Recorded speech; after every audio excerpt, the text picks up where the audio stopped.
വന്നല്ലോ വരമാല. നമസ്കാരം. സൂര്യണ്ണ ഈ ബ്ലൂ ലാബിലും തപ്പി എവിടെയൊക്കെ പോയെന്നറിയോ? വല്ല ബ്ലൂ ഫിലിം ആയിരുന്നെങ്കിൽ നിന്ന നിൽപ്പിൽ ഞാൻ സംഘടിപ്പിച്ചാനെ. നീയാണ് മോനെ സാബു യഥാർത്ഥ സെക്രട്ടറി. നിനക്ക് നല്ല ഭാവി ഉണ്ട് കേട്ടാ. എനിക്ക് മധുരവും മധുരാശിയും ഒന്നും ഒട്ടും ഇഷ്ടമല്ല. അല്ല എന്ന് ഞാൻ പറയത്തില്ല, ഒത്തിരി ഇഷ്ടമാണ്. എന്റെ സാബു ഒന്നുകൂടി. വേണ്ട വേണ്ട വേണ്ട, ഇനി സംസാരിച്ചിട്ട് കഴിക്കാം. സൂര്യ ഇപ്പൊ തന്നെ കിണ്ടിയ. ആ കണ്ണനുണ്ണി, ആ ഹരിയുടെ സംഘടന നമുക്ക് പൊളിച്ചെടുക്കണം. അങ്ങേരുടെ കീഴിൽ കുറെ നാളെ നീ സംഘടനാ പ്രവർത്തനമൊക്കെ നടത്തിയതല്ലേ? അതുകൊണ്ട് തന്നെയല്ലേ കണ്ണനുണ്ണിയെ ഞങ്ങൾ ഈ കാര്യങ്ങളൊക്കെ ഏൽപ്പിക്കുന്നത്. അതാ, താരങ്ങളുടെ മുമ്പിൽ മുട്ടുമുടക്കുന്നതിലും ഭേദം പാലാരിവട്ടത്ത് തട്ടുകട നടത്തുന്നതാണ് നല്ലതെന്നല്ലേ അവൻ ഗീർവാണം മുഴക്കിയത്. സംവിധായകൻ ഹരിയെ കൊണ്ട് നമ്മൾ പാലാരിവട്ടത്ത് തട്ടുകട ഇടിയിപ്പിക്കും. തട്ടുകട വേണ്ട, തട്ടുകട വേണ്ട. വേണമെങ്കിൽ കള്ളുഷാപ്പിട്ടോട്ടെ. പക്ഷേ ഹരി ഇനി താരങ്ങൾക്കേറെ വിരലിയുണ്ടിരുന്നത് വിരല് മാത്രമല്ല, ആ കയ്യും നമ്മൾ വിട്ടും. അതാ എനിക്കും വേണ്ടത്. എന്നെ സിനിമയിലെ ചട്ടം പഠിപ്പിക്കാൻ വന്നവനെ ഇനി സിനിമയിലെ വേണ്ട. ഹരിയെ ഇൻഡസ്ട്രിയിൽ നിന്ന് കെട്ടിച്ചാലേ 2 സൂപ്പർ സ്റ്റാറുകളുടെ ഡേറ്റ് എനിക്ക് മാറ്റി മാറ്റി തരാന്നാ പറഞ്ഞിട്ടുള്ളത്. സ്മരണ ഉണ്ടല്ലോ. ഇതുകൊണ്ട് കോളടിച്ചത് ഇപ്പൊ ഇവനിനി സൂപ്പർ സ്റ്റാർ പടവേ ചെയ്യുന്നുള്ളൂ എന്ന്. അവൻ വരുന്നുണ്ട്, ഹരിയുടെ അരിമ ശിഷ്യൻ. എല്ലാരും ഉണ്ടല്ലോ. നമസ്കാരം സാറേ. നല്ല ചുള്ളനായിട്ടല്ലടാ ഇരിക്കാൻ. അല്ല, നിലത്തിരിക്കണോ അതോ മടി കയറി ഇരിക്കണോ? ഞാനിവിടെ നിന്നോളാം സാറേ. അല്ല, എന്തുട്ട എന്നെ വിളിപ്പിച്ചേ? മലയാള സിനിമയിലെ സംവിധായകരുടെ പുതിയ സംഘടനയുടെ സെക്രട്ടറി കണ്ണനുണ്ണിയ. അയാള് പറയും കാര്യം. എടോ, സംവിധായകൻ ഹരി കലയെ വ്യഭിചരിച്ചുകൊണ്ട്. അയ്യോ, നമ്മുടെ കലയെ വ്യഭിചരിച്ചെന്നോ? അത് ഞാൻ അറിയാം. അയ്യേ, ആ കലയല്ല, കലാരംഗം. അതെ, കലാരംഗത്തെ ആകെ അയാൾ മലീമസമാക്കിയിരിക്കുകയാണ്. അയാളെ നമ്മൾ വിലക്കുന്നു. ഇവനാ നേതാവ്. ഇപ്പൊ ഞാൻ ഹരിസാറിന്റെ പടത്തിലൊന്നും അഭിനയിക്കണില്ല. പക്ഷെ എന്റെ പുതിയ പടത്തിന്റെ പൂജയ്ക്ക് നാളെ തിരികൊളുത്തണ ഹരിസാറാ. ചുമ്മാ ഒരു തിരികൊളുത്തലല്ലേ, ചെയ്തോട്ടെ. അത് വേണ്ട. സാംസ്കാരികപരമായും സാമ്പത്തികമായും ഒരുപാട് അഴിമതികൾ നടത്തിയിട്ടുള്ള ആളാ അയാൾ. ഇനി സിനിമാ രംഗത്ത് വേണ്ട. എന്നാ വേണ്ട. എന്തുണ്ടീ കാണിക്കണീ? അയ്യോ, ചേടാ, ഇതെന്തിനടിയാടാ വഴി? ഞാൻ പോലും ഞെട്ടിപ്പോയല്ലോ. ക്ഷമിക്കണം സാറേ, ഇത് ഞങ്ങൾ ചാലക്കുടിക്കാരുടെ ഒരു ശീല. ഒറ്റ വലിയ ആശയം. കണ്ണനുണ്ണി സാറേ, പേടിപ്പിക്കല്ലേ. നാളെ എന്റെ പടത്തിന്റെ പൂജയ്ക്ക് തിരി കത്തിക്കണത് ഹരിസാറ് തന്നെയാ. അതെന്റെ ഐശ്വര്യ. ഓ, അങ്ങനെ. യവൻ കൊള്ളാൻ കേട്ടോ. 3-4 പേർക്ക് ഒരുമിച്ചെടുത്ത് അവൻ അടിച്ചത്. നല്ല സ്ട്രോങ്.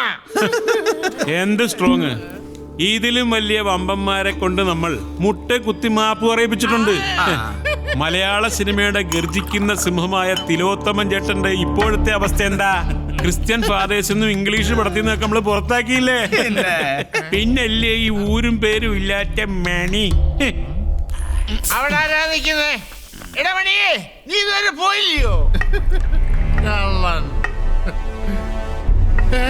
ചേട്ടൻ കടുവാ.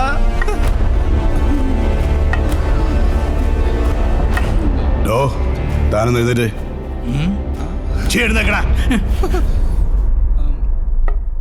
താനിന്ന് രാവിലെ TV കയറി എന്താ പറഞ്ഞത്? തിലോത്തമനിലെ നടൻ മരിച്ചെന്ന് അല്ലേ? നടനമെന്നതിന്റെ അർത്ഥം എന്താണെന്ന് അറിയാവോ നിനക്ക്? കണ്ണനുണ്ണി പറയണോ? അത് പിന്നെ നിങ്ങൾ തികച്ചും അപക്വമായ രീതിയിലും അർത്ഥശൂന്യമായ രീതിയിലും. താനൊക്കെ കൂടി കലാകാരന്മാരെ വിലക്കാൻ വേണ്ടി ഇവിടെ കൂടാലോ നടത്തുന്ന അറിഞ്ഞിട്ട് തന്നെയാ ഞാനിങ്ങോട്ട് വന്നത്. അഴീക്കോടിനെ ഭ്രാന്തനെന്ന് വിളിച്ചോരല്ലേ നിങ്ങള്? ഇപ്പൊ നിങ്ങൾക്ക് ഹരി ഇല്ലാതാക്കണം അല്ലേ? അതിനുവേണ്ടി എന്തു നുണപ്രചരണം നിങ്ങൾ പറഞ്ഞു വരുത്തും. കണ്ണനുണ്ണി, നീ ഇപ്പൊ സംഘടന ഉണ്ടാക്കുന്നത് സിനിമയിലെ തമ്പുരാക്കന്മാർക്കും നിനക്കും വേണ്ടിയാ. കേട്ടോടാ കണ്ണനുണ്ണി. പക്ഷെ സൂര്യ, നിന്നെ ഞാൻ ഈ കൂട്ടത്തിൽ പ്രതീക്ഷിച്ചില്ല. മോനെ പോലായിരുന്നു എനിക്ക്. എന്നെ വിലക്കാൻ തിലോത്തമൻ ചേട്ടൻ ഇമോഷണൽ ആവാതെ ഇങ്ങോട്ടിരുന്നാട്ടെ. എന്താ ഇത്? ദിനേശ, നീയാണ് ഈ കൂട്ടത്തിൽ ഏറ്റവും വലിയ വിഷമെന്ന് എനിക്കറിയാം. ഇതിന്റെയൊക്കെ മുഖ്യ സൂത്രധാരനും നീയാ. ഇങ്ങനെ മുന്നോട്ട് പോയാൽ കാലം നിനക്ക് കയ്യാമ വയ്ക്കും. സൂക്ഷിച്ചോ.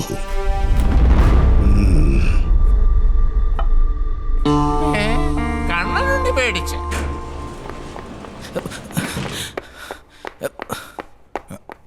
யாராவது ஓடியது? அது வந்து பெரிய நடிகர் ராஜாமணி சார். எந்த ரூமு? 504 இந்த பேக் என் ரூமில் வச்சுடு சார்.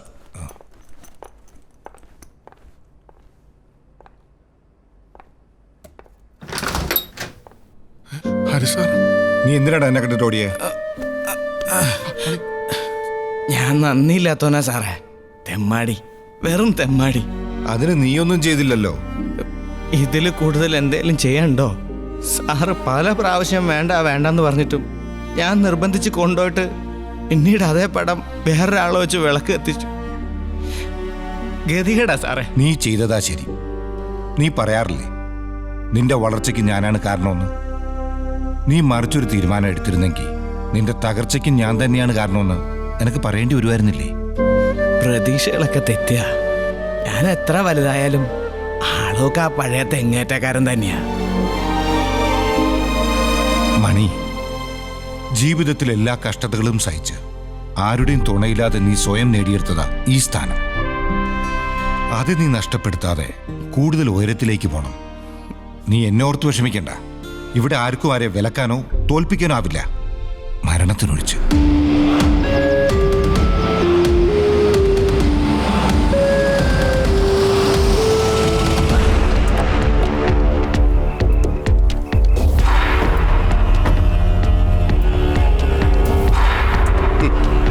പാടി ദ്രാവിഡ മഹാരാജാവിന്റെ കൊട്ടാരം. അതെ, ഇന്ന് ഞാൻ അവനെ കയ്യാമം വെച്ച് ചാലക്കുടി ടൗണിൽ കൂടെ കൊണ്ടുപോകും. കണ്ടോ, വലിയ കലാപരമായിട്ടാണല്ലോ. ആരും ഇല്ലേ ഇവിടെ? ഹലോ, ആ എല്ലാരും ഉണ്ടല്ലോ. ഐ എന്തുട്ടാ സാറേ ഇങ്ങട് ഒരു കട്ടനായാലോ? ഓ, കട്ടനാണോ? ഞാൻ വിചാരിച്ചു കള്ളായിരിക്കും. ഇന്നലെ ഫോറസ്റ്റ് ചെക്ക് പോസ്റ്റിൽ വെള്ളമടിച്ച് ഭയങ്കര പെർഫോമൻസ് ആയിരുന്നു അല്ലേ? അവരുടെ പരാതി കിട്ടിയിട്ടുണ്ട്. അതൊക്കെ ഇന്നലെ തന്നെ കഴിഞ്ഞല്ലോ സാറേ. ആര് പറഞ്ഞു? വന്ന് വണ്ടി കയറടാ. കള്ളും കൂടി ചോരന്ന് ഒപ്പിക്കുമ്പോൾ ആലോചിക്കണം. സാറേ, ഞാൻ കുടിയനാണെന്ന് വരുത്തി തീർക്കാൻ കുറെ ആളുകൾ ശ്രമിക്കുന്നുണ്ട്.